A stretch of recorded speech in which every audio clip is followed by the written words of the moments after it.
Hi guys, very orange right now because warm lighting, quite late. I'm back, I'm Kel, and it's almost midnight of 1st of January 2025, and I think it's tradition that every single year I sit down, look at the camera, and just talk, just babble about what I'm gonna do with the year, reflect back my past year. And at first it started off a bit more performative, but along the way as I journal more, I have lots of these journals of just my thoughts, my struggles, my goals, organization. I think I've reached a point where talking into the camera, knowing that no one really cares, no one really watches all this, no one really stays through, it's still a good practice because year and year again, it becomes a prompt for me to really face the status quo, to accept it, to surrender into reality and not get beat up about it or avoid it and find destructive coping mechanisms to avoid things. If you go back to the start of this channel, before I do all the fat loss, before I do all the self-improvement content, it was just me documenting my journey. It was just me just talking about who I was, who I want to be, and how I'm gonna achieve that. And along the way, there's so many distractions, there's so many temptations, there's so many curveballs being thrown by life. But to remember that is what life is, and nothing is permanent. There will be hardship, there will be suffering, but there are also going to be good times. There's also going to be times where you just smile and you're hopeful. You're grateful that you get to do this, that wow, I can look at this view, I get to spend time with these people, just be yourself. I think those are the times that are both the bad times, the down times, and you can't get it anywhere else.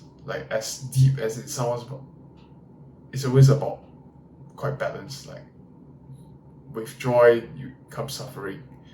You have to accept that. So I've just journaled about my goals, just journaled a bit about the end of last year.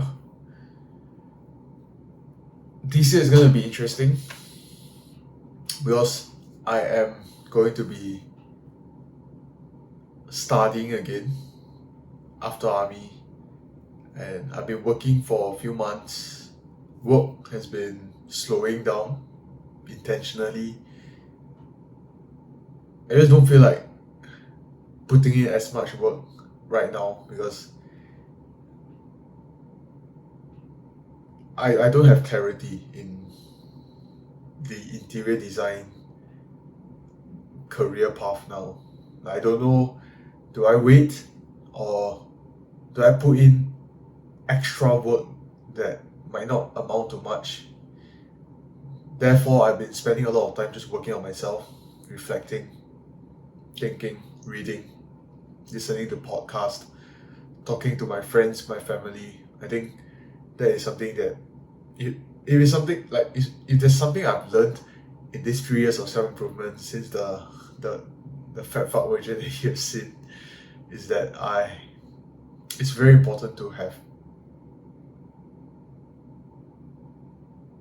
time in your life, practices or activities, maybe journaling, maybe going on a walk and just pondering over one question when you're walking, maybe listening to podcasts whereby after you listen for a while, you start to tune out of the podcast and tune into yourself, your inner self, your introspection. Or you read books about healing of deep work, which is what 2025 will be for me. This is not a tangent. I just want to quickly say that 2024 was the year of vitality, which I would say, given the situation, I did show up in a lot of situations with a lot of energy, although I did really use a lot of caffeine throughout 2024. And vitality was a concern because of my national service, whereby my sleep was very, very bad and my health deteriorated over the 2 years of serving in the army. But I would say the year of vitality did achieve its meaning, I guess. And 2024 was also the year of love, whereby I dedicate more love to myself, to my family. I would say that I can, really, to think back, I think I spent more time with them. I think I tried to talk to them with more grace.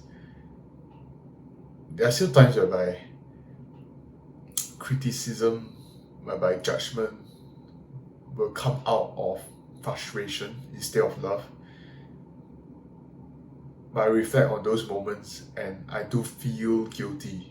I am aware of that guilt, that feeling of I should have said something better. I should have not lashed out. And I think that is out of love. That introspection is out of love. The effort is there. And the year of love also means that I try to cultivate romantic relationships that are healthy. They are not purely lust driven, although lust is still a driving factor in how I navigate through my romantic life. But it's something that I'm trying to control, something that I am setting up accountability systems through people that I trust, through journaling, through introspection, through viewing the right content, listening to the right information going into my ear, feeding into my brain. It's something that I told myself that I have to get it under control, because I know that is my weakness. That's literally like when people say, what is your strength and weakness? Can you tell me more about that? My weakness is lust. I won't say it in a job interview, of course, but that is my weakness. It's my spiritual lineage or my biological lineage passing down the effect of being lustful. I would say I tried and did manage to keep going back to love, although it has come back and bite me in the ass, made me put myself out there, be vulnerable, and get my heart broken a few times. Okay, maybe once or twice. I did go on more dates, which the me 3 years ago, the fat fuck, the Discord mod version of me would be like, wow, really, that's possible. To people out there that like you are struggling now, it is possible. Just trust the process, work on yourself, and don't just, and you can still be kind, you can still have a right intention when you're trying to like improve yourself. At first I did deviate a bit. I think 2 years ago I did have like the mentality that, oh, once I get successful and rich, I'll get a lot of money, I'll start dating everyone, I'll start getting sex. That was like my inner intention, my desire. But I think it's possible to want the right things, to want the things that you want the right way, with morals and ethics still in consideration.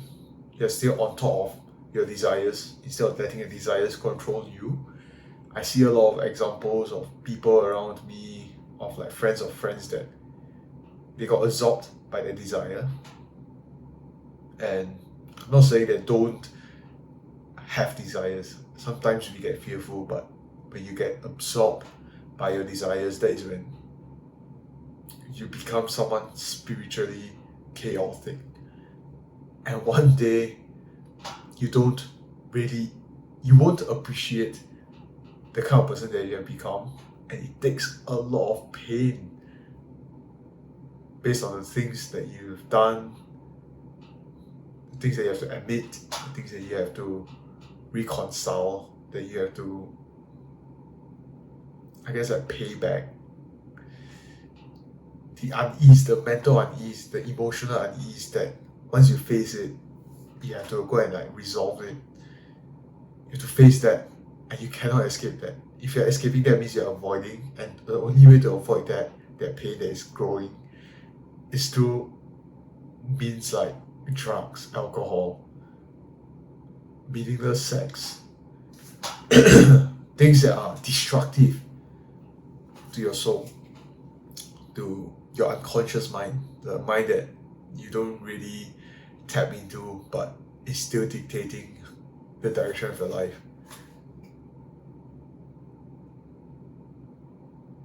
And apart from 2024 being the year of vitality, the year of love, the last thing that I wrote in my journal for 2024 was the year of service, which, looking back, in a way I did serve.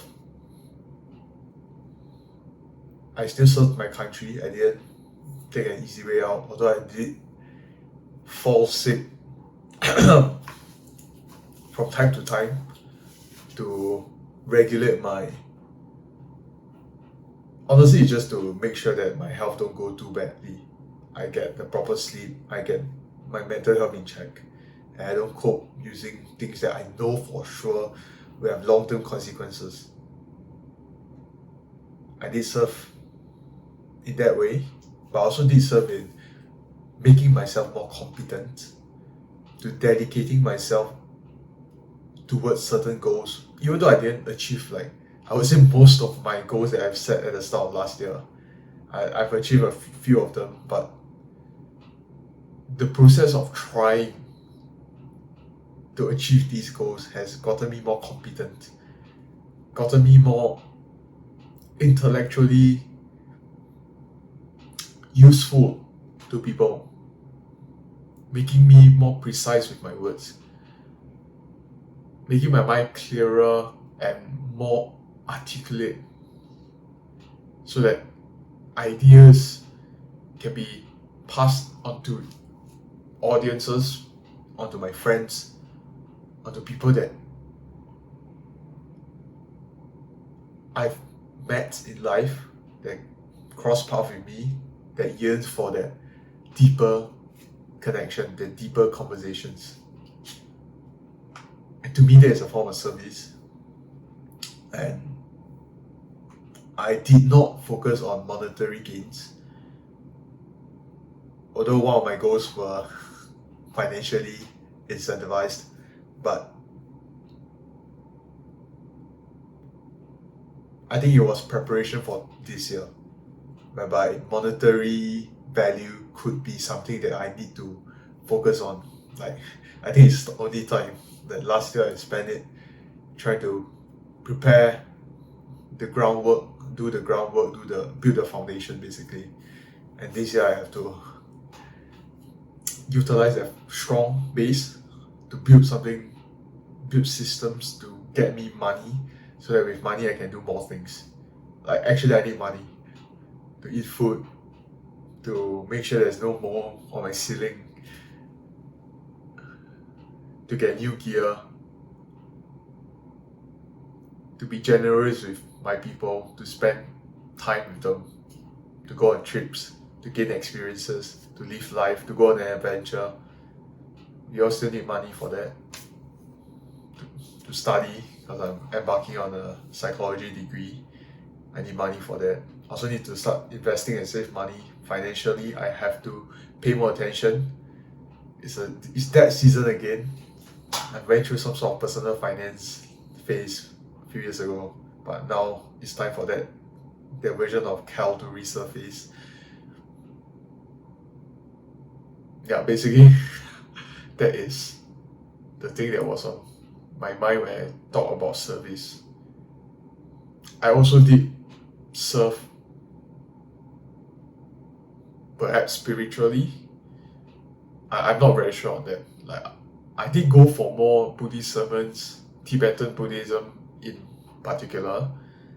I also did start going to church services, whereby I get to spend time with people that are practicing the Christian faith, and I've been learning, but I haven't really touched on the Bible, which I was prompted by my friend, my close friend, my podcast co-host, Josiah, super intelligent person, and he did see it. He did see the weakness of, maybe not weakness, but the thing that I was blindsided, my blind spot, that perhaps going, if I really want to learn about the religion, to build that foundation, I need to read the Bible and try to understand it before I continue to go on these service, like these church services, because the word that they give, some, like in between the lines, there are a few things that really will just go above my head. But there are certain things that I will internalize, but through the frame of self-improvement, or through the frame of what I have known in terms of like law of attraction, of subatomic physics, things that are a bit more woo, not supported by science and not a particular religion on its own. And that might not be the way I want to look at religion, because to respect them, I have to read the text that they are trying to teach. That is like the essence of the whole entire religion, is the word, the actual word in the Bible. Those are ideas, those are concepts, those are lessons, those are stories that contain so much wisdom, worthless wisdom, but in this case, wisdom. Those are the things I need to start looking in 2025. And I guess it's a good segue into the three things, the three words that will be used to describe this chapter of my life called 2025. So 2025 will be the year of connections. It will be the year of wealth. And finally, it will be the year of healing.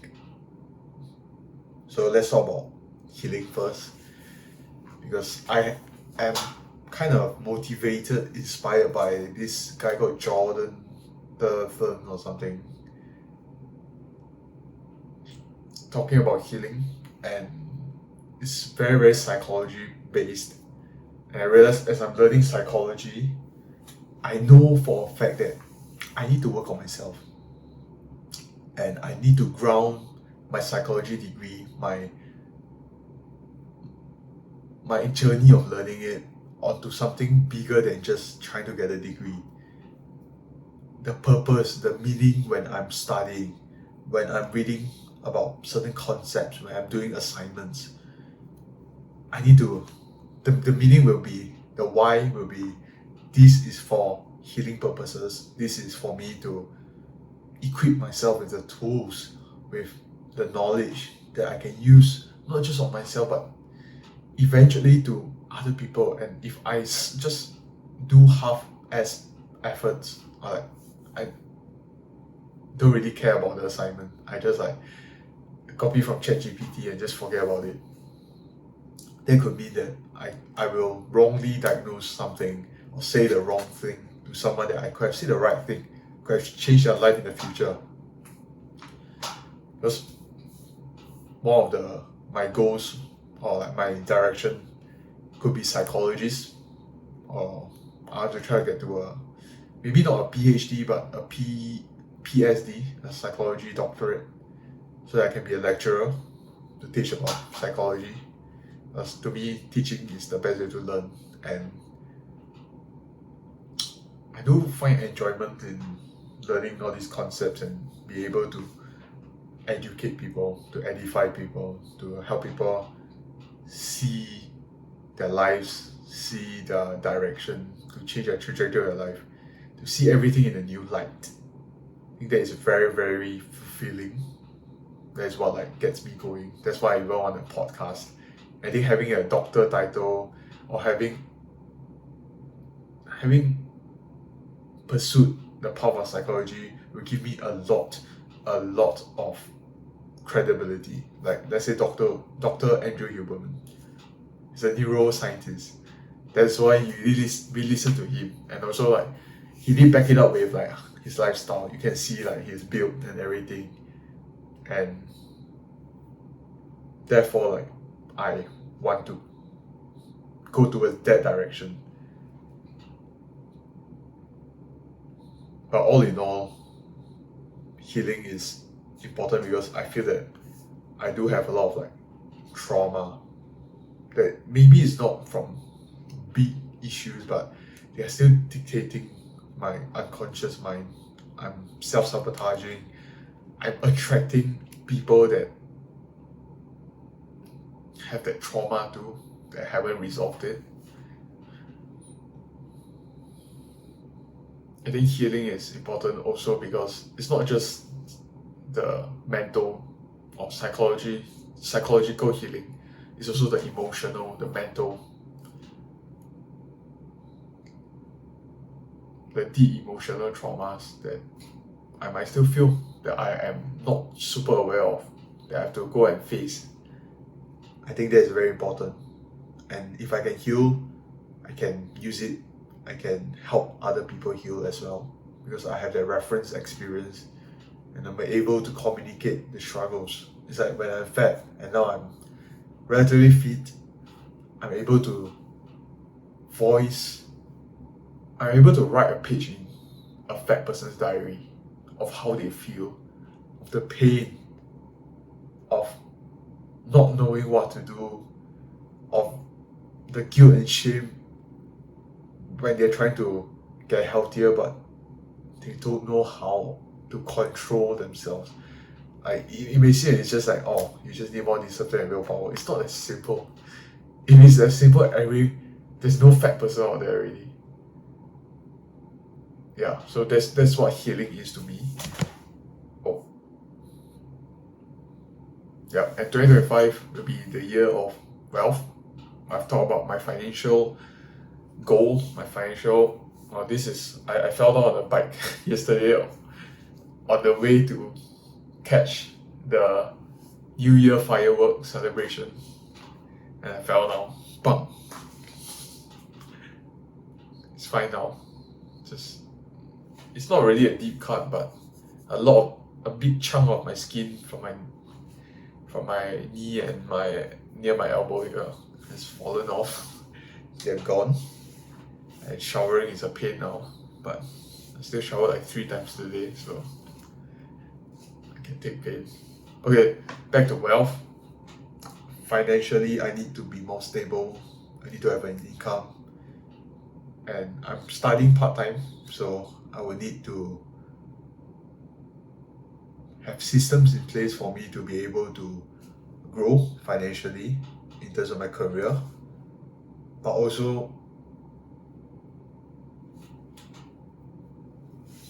be conscientious enough to build the mental wealth, if that makes sense. Like, wealth is not just monetary, but wealth could be in terms of the knowledge that I have, in terms of the connections, in terms of my skills. I think those are part of wealth too, not just net worth, but even health, vitality is part of wealth. Having the energy, being able to use the money intentionally, have the willpower, have the mental clarity to spend on the things that you really care about. I think that is the kind of abundance I want in my life, in a more like energetic level, not just material level. If you talk about material level, of course, if I want to maximize wealth, it will be to sacrifice everything to earn money. Everything. But I just don't think that's right. I could be wrong. I could be coping. I could be like all the gurus telling me like, oh, you have to sacrifice, you have to be alone, you have to grind, you have to sacrifice so much just to be rich. I don't want to be rich, I want to be wealthy. So yeah, wealth. And the last thing that 2025 is to me will be connections.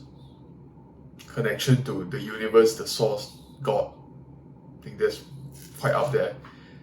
Through my learning of religions, I want to connect closer to this source energy to find out the philosophical concept of this being. Maybe it's not a being, maybe just an energy, something, someone, some wavelengths, frequencies from another dimension, another space that we can't comprehend, but there is some trace to it, there's some evidence to it from religions, from philosophies. I want to learn it, I want to get close to it, I want to meditate on it, I want to pray with it, pray to it, sorry. Then the next connection is maintaining, strengthening, reinforcing the current connections that I have. Connection with my family, which requires work. It's not like you can't just treat them for granted. Your family still require you to have that connection. And it's easier to have that connection with them because you have a lot of time spent with them. Next thing, connection wise, is new connections, maybe romantic connections. I think connection is very important.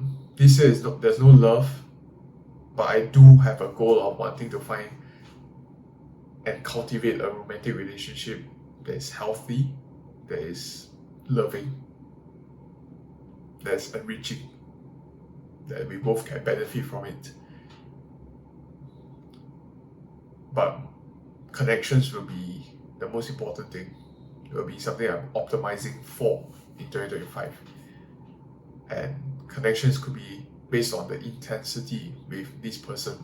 So when I talk about romantic connection, I'm not talking about a lot of connection with a lot of different people, but maybe one very quality, very deep connection with one person, one specific individual that I have decided that, hey, we can vibe, I like this person and I want to work on it. And it's easier to work on this relationship with this person.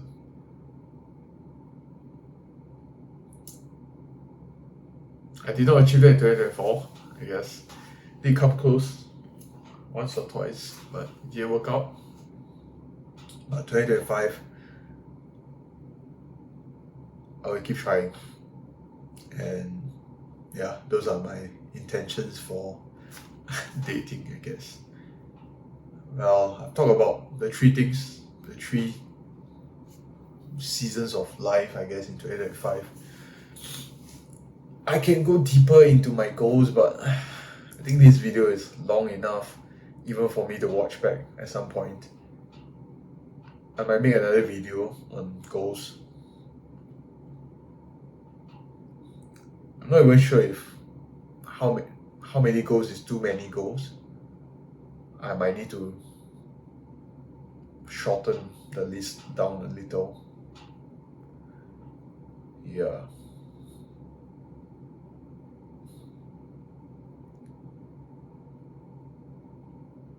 Really thinking back, 2024 was really the best year of my life. Like, grown so much,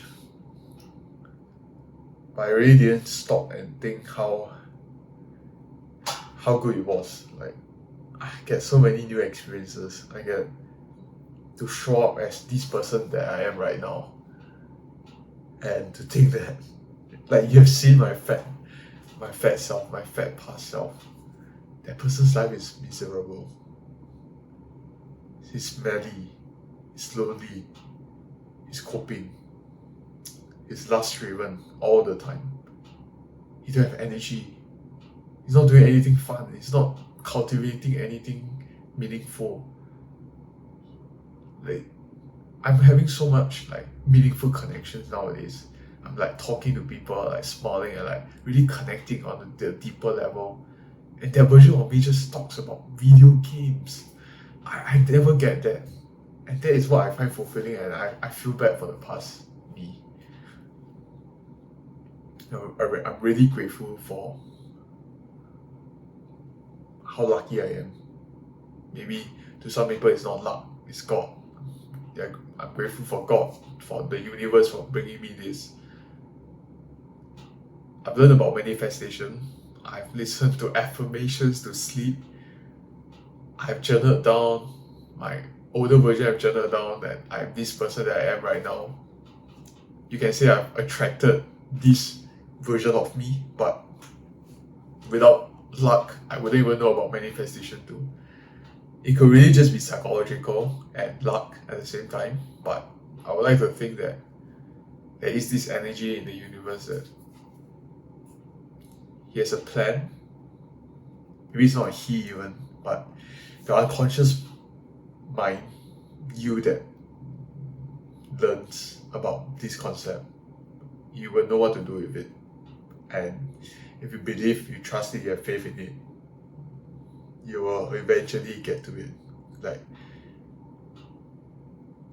it's already reality, I guess, like in the energetic field, the energetic realm. Just that it haven't become reality in the sense of in the material world. That you have planted the seed of desire, the seed of that reality.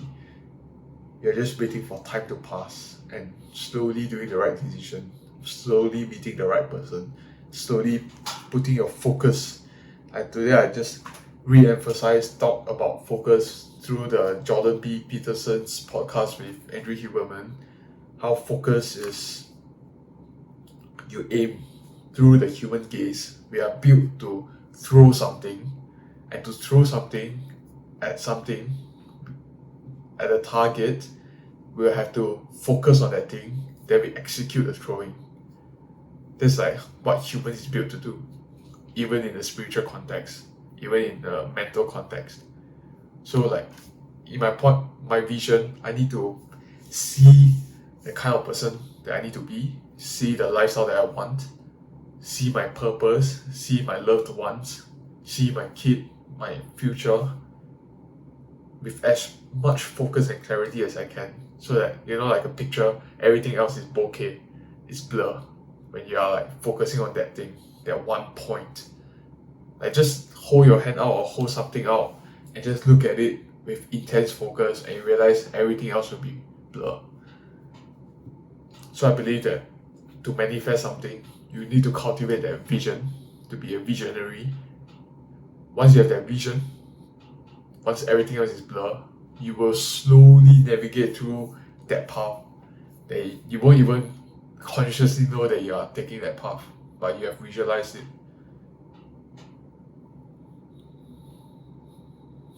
I think that's it. Yep, see you guys in the next video. It's been nice talking to the camera for 33 minutes. I'm very thirsty right now. But yeah, see you guys in the next one. Goodbye.